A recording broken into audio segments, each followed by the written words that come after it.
Здравейте! Намираме се в софийското село Мрамор и днес ще ви покажа как правя сондаж за вода. Подготвям оборудването и след малко ще започнем. Гледайте, ще бъде интересно. Вече всичко е готово и започваме.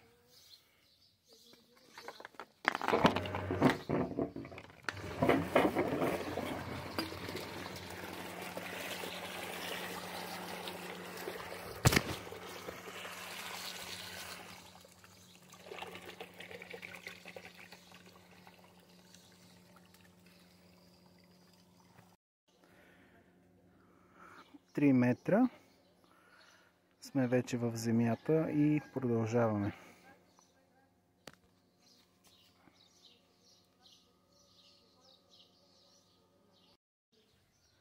Ето го филтъра, който ще бъде на дъното на сондажа и през него ще минава водата. Направен е от неръждаема стомана.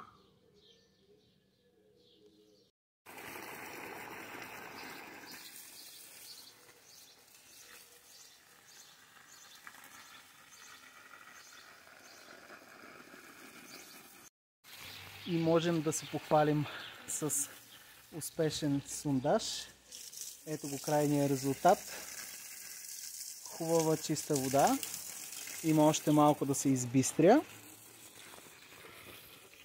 И стопаните ще си поливат градинката почти безплатно. Ето това остава накрая след моята работа. Само тръбата, помпата, която засмуква водата и вече след това по желание маркуч или каквото и да е. И чистата хубава вода.